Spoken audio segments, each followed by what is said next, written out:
Rahim. Al-akhi yasema aliwahi kuzungumza na mtu mmoja amefunga lakini asali, akampa hoja ngapi? Mbili. Akamwambia, ni wapi wewe ulikuta kwamba kifunguzi cha saumu ni nini? Ni swala. Na lingine nini umesema? Hoja ya pili alikupa ni hapo hapo, swala si katika nguzo za nini za saumu, ni hapo hapo, ni swali moja tu limegeuzwa. Asema hili la kwanza, la pili tutalisema. Ndugu zangu katika imani, huyu bwana yeye anafanya utani, huyu anafanya utani. Lakini hebu tuendeni kwenye hadithi mbili. Al-ahadu alladhi bainana wa bainahum as-salah faman tarakaha faqad kafar. Katika baadhi ya riwaya, al-ahadu alladhi bainana wa bainahum as-salah faman tarakaha faqad ashraka.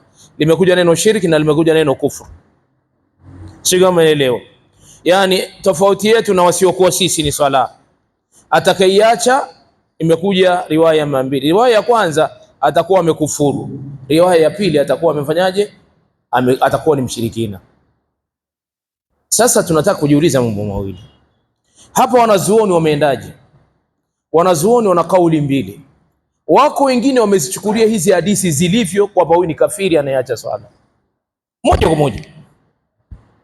Na bimaana katika nchi za Kiislamu utaziko makaburi ambayo sio ya Waislamu. Na ni wengi, na naweza kukutajia ni wengi.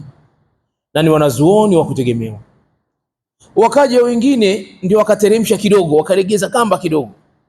Wakasema iwapo ataacha swala kwa uvivu, ataacha swala kwa uvivu na hajapinga uwajibu wake, basi ni Muislamu asi. Iwapo atapinga kama huyu mimi nahisi kama anapinga, lakini basi tumsafishie nia. Kama atapinga, atatokea Muislamu akwambia nimefunga na swala sio lazima, amekufuru na ameingia kwenye shirki. Hii ni itifaki ya wanazuoni. Kwa hiyo imekuja mara ngapi? Mara mbili. Sasa fanya hivi, huu ukafiri tufanye ni ule ambao ukafiri usiomtoa mtu katika Uislamu. Ukafiri nini? Mdogo, ambaye unataka tauba.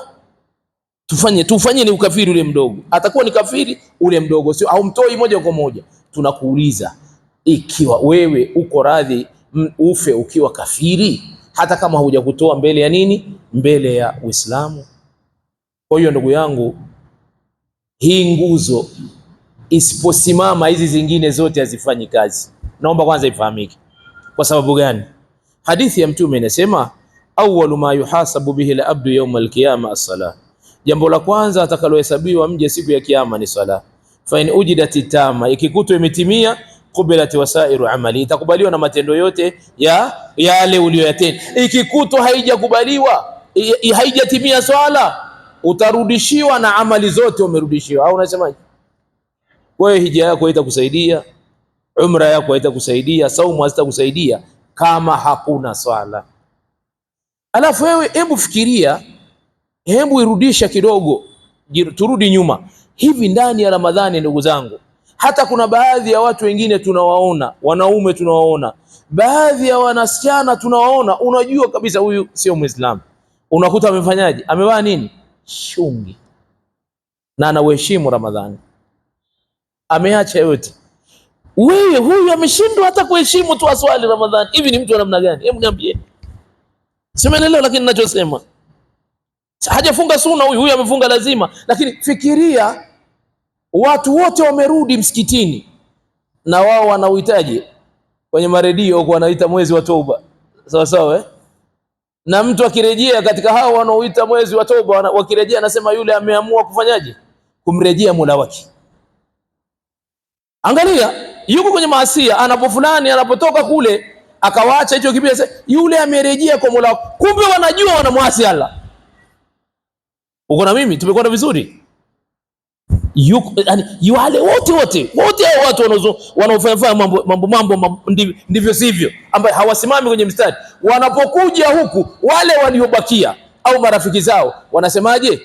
Yule bwana ameamua kumrejea nani? Mola wake. Haitoshi, huyu amebakia na saumu lakini yuko na maasiya yake. Hebu jiulize. Kwa hiyo ndugu zangu, swala la swala ikifika mahala mtu haswali, pana shaka na Uislamu wake. Uko wapi Uislamu wake? Yani haswali kwa namna gani? Alafu kuna uzito gani? Hebu jiulizeni. Katika amali nyepesi ni swala. Saumu unaionaje? Saumu sio mchezo. Baadhi ya maeneo kama saa hizi jua ni kali saa 4 tayari ushaanza kufuta jasho, mtu anabaki nayo. Swala haswali, kuna nini hapa? Jiulizeni vizuri. Kwa ndugu zangu, tuna haja kubwa sana lile swali